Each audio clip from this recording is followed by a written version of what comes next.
A mí me toca, a modo de introducción, simplemente contarles de un modo muy breve cómo funciona un grupo CREA, para ponernos en el mismo ámbito todos. Un grupo CREA es un grupo de productores agropecuarios que trabajan en grupo. ¿Qué significa trabajar en grupo? Aceptar las opiniones que dan pares míos, gente que produce lo mismo que yo y en la misma zona que yo y que lo hace de un modo distinto. Y cuando viene a mi campo, lo que hace es criticarme lo que estoy haciendo. ¿Y eso qué hace? Me desafía. ¿A qué? A hacerlo mejor. No es que me enojo porque me van a decir algo que hago mal. Estoy feliz. ¿Por qué estoy feliz? Porque es lo que espero de la gente que viene a mi casa. Que me puedan criticar para que yo pueda hacer algo mejor. Se dice a veces que un miembro CREA habla el 5% del tiempo del 95% que hace bien y se dedica el 95% de su tiempo a encontrar el 5% que le falta para hacerlo excelente. Y ese es el desafío que se plantean los miembros en un grupo CREA y mucho de eso es lo que vemos hoy en Mariano, como un productor que no está solo, que todos ustedes productores agropecuarios tienen la experiencia de que las decisiones en soledad son las decisiones más frías, más arduas, más ríspidas. El estar en un grupo permite el consejo, la opinión, la contención, la comprensión de muchos que son como yo y que están sufriendo lo mismo que yo o disfrutándolo. Y eso permite que uno crezca. Y entonces es un gusto, la verdad, ser coordinador de una región CREA y ver cómo productores agropecuarios van desafiándose a hacer mejor las cosas cada día. Y eso redunda en beneficio productivo, en beneficio económico.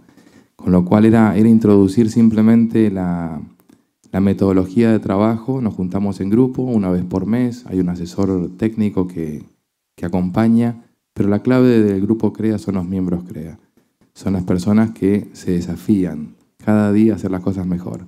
Con lo cual, un agradecimiento por verlos aquí y ya dejarlos con, tal como dijeron, la estrella del día que es Mariano. Gracias. Me toca presentar lo que hacemos nosotros. Bueno, esta foto la puse porque me gustó, es del año pasado, de la inundación, donde se ve un lote de vaquillonas que estaban por entorarse. Bueno, y empiezo contando un poco de historia.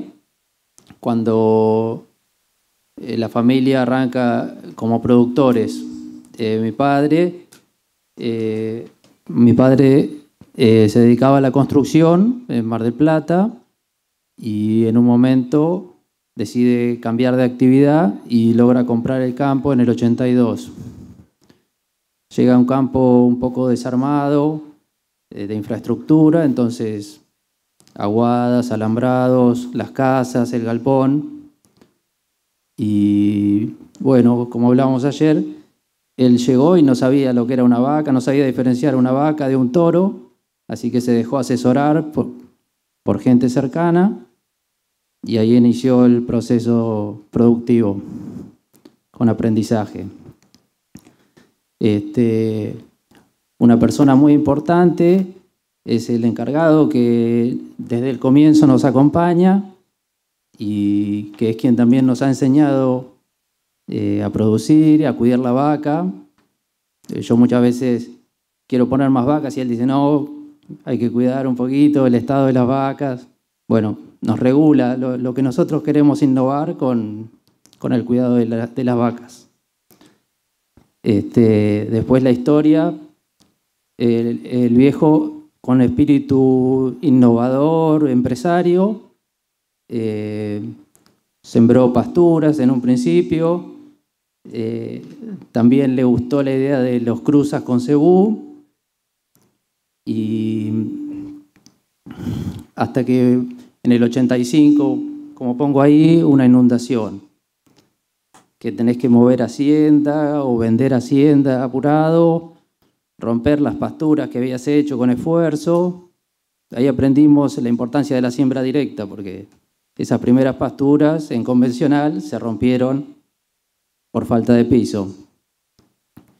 Después se inició otra vez el proceso de armarse de hacienda y otra inundación. Ahí medio desmoralizado decide vender la hacienda, inclusive analizar la venta del campo. Bueno, y ahí por esos momentos yo estaba terminando el colegio y le empiezo a ayudar y a aprender como él aprendió el ser productor. Bueno, acá pongo lo que nos proponemos en la cría. Después de las cruzas cambiamos a Verdin Angus. Cuando se empezó a rearmar el rodeo, se compró un lotecito de Aberdeen Angus Colorado y desde entonces vamos incorporando por medio de la inseminación o de la compra de toros, vamos buscando calidad y seleccionamos. Como el ABC de la cría, respetamos estrictamente el servicio estacionado. Después, lo que yo observaba, o que observábamos, era que una vez logrado el ternero, se curaban muchos terneros de la diarrea. Prácticamente más de la mitad de los terneros tenían que enlazar y curar, así que nos propusimos hacer un plan sanitario preventivo. Entonces se hacen vacunas contra la diarrea, vacunando a la vaca, tratando de anticiparse a los problemas. Otra cosa que hacemos es, al tacto se vende la vaca vacía y al final de la aparición, la vaca que no presenta terneros también la vendemos. Y eso nos dicen los veterinarios que es una selección por fertilidad. Vacas que están adaptadas al sistema y bueno, se hace una selección de vacas que no fallan. La condición corporal, quiero decir lo que hablaba cuando hablaba de Aramburu, que es el encargado, que él permanentemente cuida el estado de las vacas y va buscando que no apretarlas o no castigarlas, porque sabe que llegado el momento del servicio, la vaca que tiene buen estado se preña. Y preguntando o recordando, resulta que hace 15 años que estamos haciendo servicio de 15 meses. Y fue todo un proceso de aprendizaje también, porque uno se larga por ahí a hacer ese trabajo, pero con los años uno va aprendiendo que no solo tenés que llegar a los 270 kilos la vaquillona para entorarla, sino que después tenés que mantenerle el estado, dándole bien de comer. Es muy importante la selección del toro que sea de bajo peso al nacer. Y una vez que lográs que para el ternero, el cuidado de esa vaca para que no pierda estado y te críe el ternero. La recorrida es fundamental, por supuesto, porque si hay años complicados, hemos llegado a recorrer 5 o 6 veces por día en esa categoría. Después, en la vaca, por supuesto, no falla. Todos los días tenemos que recorrer, porque todos los días hay novedades. Inclusive, con la vaquillona, años hablamos con el Vasco de hacer una manga, aunque sea una manguita, para ayudarnos en los partos y eso. Así que el año pasado logramos hacer una manga cerca de la casa, entonces las vaquillonas paren más cerca de la casa y la tensión es un poquito más encima. Y por último, logramos hacer algunas pasturas que nos ayudan. Básicamente con la cría, con las vacas, usamos algunas pasturas de agropiro. Y las pasturas de festuca las usamos con la invernada, pero en estos últimos 2 años que vinieron las inundaciones, nos ayudaron las pasturas para salvar la vaca. Para nosotros es lo más importante, el cuidado de la vaca. Entonces, cuando se achica el campo por el agua, las vacas subieron a las pasturas y a las promociones. Después, en la invernada, nosotros hacemos ciclo completo. tenemos esa base de vacas y tratamos de recriar y engordar la ternerada. Antiguamente se hacía, como se hace en la zona, el novillo pesado de 2 años, engordado a campo natural, y tuvimos un proceso de evolución que pasamos de ese engorde tradicional a recrías sobre pasturas y verdeos y suplementación sobre ellas. Entonces, era como que acelerábamos el ritmo de engorde y acortamos el engorde. Y hoy un paso más en esa evolución es la recría en pasturas y verdeos y el encierre a corral, que es una prueba de estos 2 últimos años que nos da cierta libertad del clima, porque a pesar de que vino el agua, nosotros seguimos engordando en los corrales. Es una práctica que estamos haciendo, estamos aprendiendo, pero le estamos agarrando la mano y nos está gustando porque al mismo tiempo nos da la libertad de vender en el momento que elegimos, porque es bastante matemático. Uno encierra y a partir de los 60 días ya podés sacar gordos. Y otro de los temas que consideramos importante es el cuidado de los animales. La gente, el personal, se da cuenta que tratando bien a los animales se hace un trabajo mejor. Es decir, es menos trabajo trabajar con los animales si los tratás bien, porque el animal va hacia donde uno quiere y se hace un poco más eficiente. Después puse como empresarios. Nosotros estamos muy atentos a las necesidades de la gente y creemos que si trabajan cómodos, trabajan mejor y nos acompañan en lo que emprendemos. Otra de las cosas, trato de que las labores sean más simples, tratar de hacerlo así como hacemos preventivo el trabajo de la sanidad para no tener que enlazar tantos terneros. Eso es simplificar un poco las labores. Y lo mismo en los trabajos que en tecnificarse, por ejemplo, dábamos de comer a balde, ahora damos con un mixer. Bueno, ayudamos en el proceso. Puse vender bien porque el viejo siempre pelea el mango un poco más. Si vale 30, quiero 31. Bueno, entonces ese es un aprendizaje heredado. Y bueno, por supuesto, con ese espíritu empresario hay que ser eficientes y bueno, hacer lo mejor que uno puede. Hablo de los créditos, que para nosotros son una herramienta muy importante porque nos permiten crecer.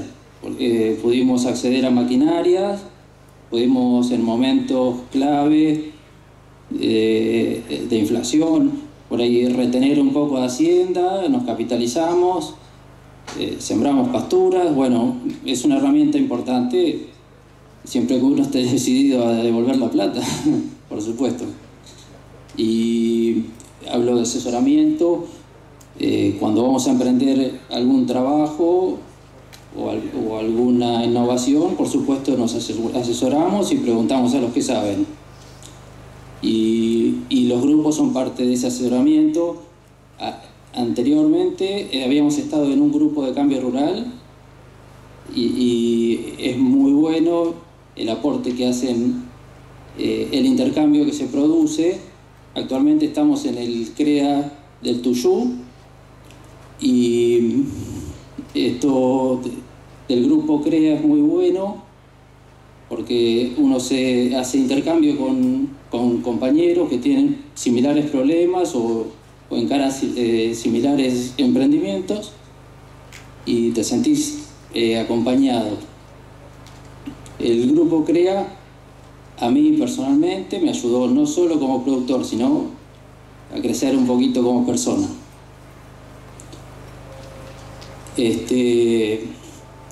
Pongo esta filmina para mostrar la variabilidad del clima, de las lluvias, y lo que tenemos son herramientas como las pasturas, la suplementación, el encierre, que nos permiten amortiguar un poco el impacto del clima. Acá, esto es un mapa de riesgo hídrico de la página del INTA, donde se aprecia los potreros del fondo, que son un poco más encharcables, inclusive tienen enteque, es decir, que en el verano está restringido el uso, y después de la parte media hacia la ruta es un poquito más alto, y ahí es donde nosotros avanzamos con las pasturas y los verdeos. Y estas barras muestran la evolución de la superficie, y es un poco desalentadora porque vos haces 50 hectáreas de pastura con lo que cuesta y no ves cómo mueve la barra, pero sí tiene un impacto importante dentro del campo, dentro de la producción. Y acá muestro en verde, en las barras verdes está el rodeo de cría, y se ve cómo estamos más o menos estabilizados, que a pesar de otra vez del clima, de las aguas, nos vamos manteniendo. Tenemos un cuidado especial en las vacas, y la categoría fusible sería los terneros, la recría o las vaquillonas. Bueno, este es un cuadrito, el gráfico este lo muestro con orgullo porque hace muchos años que nos mantenemos en un 92% promedio, un poco para arriba, de preñez y un 84-85% de destete. Bueno, acá esto es un gráfico de producción de carne y carga que bueno, puedo decir que en promedio de estos últimos años produjimos 125 kilos de carne por hectárea, y esas variaciones responden un poco al clima y a las políticas de retención o de venta que hacemos de acuerdo a eso mismo, al clima, o también nos influye el tema de la inflación, que a veces retenemos para capitalizarnos. Y esto lo pongo para mostrar que es una herramienta que usamos, la presupuestación forrajera. A principio de año nos sentamos con el asesor y analizamos qué disponemos de pasto o qué vamos a tener y con qué categorías y qué cantidad de animales lo vamos a usar. Entonces, si vemos faltantes, tenemos que prever la utilización de granos y rollos. O bueno, uno regula la carga. Y otra herramienta que también usamos es la presupuestación financiera, que hacemos lo mismo. Ya vamos decidiendo a principio de año los momentos de venta de acuerdo a los gastos que vamos a tener. Bueno, como comentario final, es esto. Somos tomadores de tecnología para producir más. La aplicación de estas herramientas las hacemos de manera segura, consultando a los que saben, a los que nos asesoran, y con ese resultado con ese respaldo logramos buenos resultados y somos creíbles para los que ejecutan los trabajos, que muchas veces no quieren hacer trabajos, que no quieren fracasar tampoco, no quieren trabajar al pedo. Entonces, bueno, es todo un conjunto de convencer, pero con respaldo técnico. Bueno, eso es más o menos el trabajo que hacemos. Gracias.